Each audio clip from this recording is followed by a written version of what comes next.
Assalamualaikum warahmatullahi wabarakatuh. Bagaimana kabar anak ibu hari ini? Semoga dalam keadaan sehat walafiat. Sebelum kita masuk pembelajaran, jangan lupa ya chat pribadi WA ibu. Baiklah, materi hari ini mengenai hukum. Adapun bunyi hukum itu menyatakan bahwasannya kuat arus yang mengalir pada ujung rangkaian itu sebanding dengan tegangan yang mengalir pada ujung rangkaian tersebut dan berbanding terbalik dengan hambatan listriknya, di mana I sama dengan V per R atau V sama dengan I kali R. I itu ada kuat arus, satuannya adalah ampere, V itu ada tegangan, satuannya adalah volt, dan R itu adalah hambatan listrik, satuannya adalah ohm. Jadi hambatan listrik ini besarnya itu tergantung pada 3 komponen. Yang pertama, hambatan jenis kawat, satuannya adalah ohm meter, simbolnya yaitu rho. Kemudian L itu adalah panjang kawat, satuannya adalah meter, dan A luas penampang, satuannya adalah meter kuadrat. Di mana rumusnya adalah R sama dengan rho dikali L per A. Artinya apa? Jika semakin besar jenis hambatan kawatnya, maka hambatan listriknya juga akan semakin besar.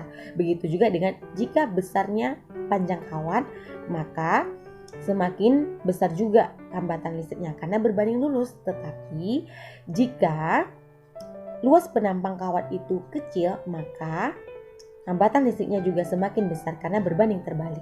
Baiklah, jadi kita akan bahas materi berikutnya mengenai hukum Kirchhoff arus.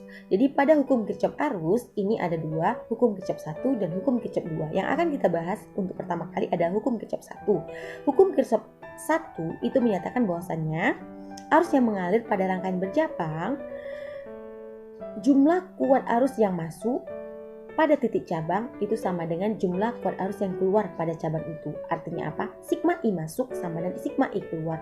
Kalau arus yang masuk 5 ampere, maka arus yang keluar juga 5 ampere. Bagaimana rangkaian resistor, susunan rangkaian resistor seri dan paralel? Kita lihat ya pada gambar berikut ini. Untuk rangkaian resistor seri seperti ini gambarnya. Dari gambar itu dapat kita perhatikan bahwasannya arus yang mengalir pada setiap resistor itu sama. Artinya apa? I1 sama dengan I2 sama dengan I. Tetapi untuk tegangan yang mengalir pada setiap ujung resistor itu berbeda.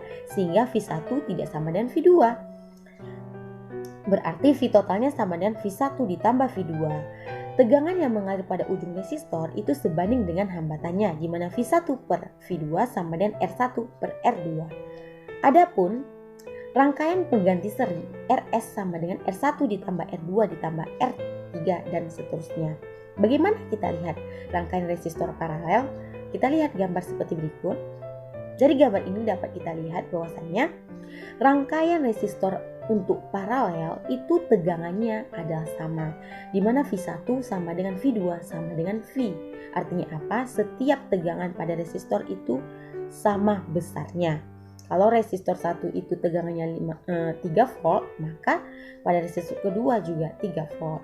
Kemudian untuk arus yang mengalir pada setiap ujung resistor itu berbanding terbalik dengan hambatannya, di mana I1 per I2 sama dengan 1/. RP1 per RP2. Kemudian karena arus yang mengalir itu tidak sama sehingga I total sama I1 ditambah I2. Di mana rangkaian pengganti paralel 1/RP itu sama dengan 1/RP1 ditambah 1/RP2 ditambah 1/RP3 dan seterusnya. Oke anak, sekian dulu materi yang ibu jelaskan. Apabila kalian tidak paham dengan penjelasan ibu, boleh kalian tanyakan melalui WA pribadi. Jadi tugas kalian hari ini adalah cukup meringkas materi yang ibu jelaskan. Boleh dalam bentuk rangkuman, boleh dalam bentuk mind mapping, boleh juga dalam bentuk peta konsep. Jangan lupa ya minggu depan untuk dikumpul. Semangat ya nak mengerjakannya. Wabillahi taufiq wal hidayah. Wassalamualaikum warahmatullahi wabarakatuh.